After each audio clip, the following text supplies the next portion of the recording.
Bonjour, ce fichier va te permettre dans de nombreux cas de déterminer des distances de parcours, des temps de parcours, des horaires avec des trains. Alors on considère deux trains. Deux trains qui partent de Lille et Paris ici, mais tu peux modifier ces villes. La distance entre ces villes est ici d'environ 220 km. Donc tu choisis la distance correctement entre les villes. Un premier train qui est un TGV roule à par exemple 223 km/h, un deuxième train roule plutôt à 235 km/h en moyenne. Le train numéro 1 part à 8h20 et le train numéro 2 part quelques secondes plus tard. Et donc le nombre de secondes est ST2. Donc s'il part 10 minutes plus tard, ST2 égale 10 minutes fois 60 secondes.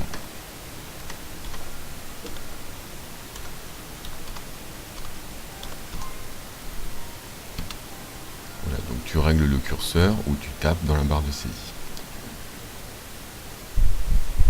Et si on faisait afficher la pendule, on a bien ici 8h20. Go.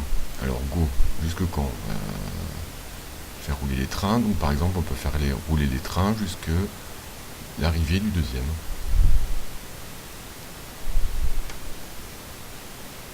Voilà, donc l'heure d'arrivée finale est 9h26 minutes 10,2 secondes. On peut faire aussi rouler des trains jusqu'au départ du deuxième. Go. À ce moment-là, on pourra dire que le premier train a déjà parcouru 37,167 km, alors que le deuxième train n'a encore rien parcouru, il va juste partir. Donc il part à quelle heure? 8h30, comme prévu. Il part à 8h30. Et les deux trains vont se croiser à une certaine heure. Ils se croisent ici à 8h53 minutes 57,1 secondes. Si on ajoute les deux distances parcourues, la distance bleue plus la distance rouge, on retrouve bien 220 km, la distance entre les deux villes. Ensuite, le premier train arrive. Donc c'est le train de Lille qui arrive en premier. Non pas qu'il va plus vite, mais il est parti avant.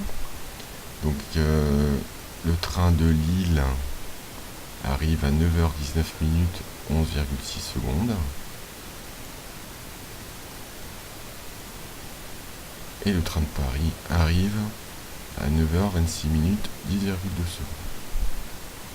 Voilà. Ensuite, tu peux faire des cas plus simples. Par exemple, tu peux mettre les deux trains à la même vitesse, qui partent à la même vitesse, qui partent à la même heure. À ce moment-là, pas de difficulté. Ils se rencontrent. Go. Alors, ils vont se rencontrer pile au milieu. Ils auront chacun parcouru 110 km. Au bout d'un certain temps, ce temps dépend de la distance des 110 km qui sont parcourus à 222 km/h.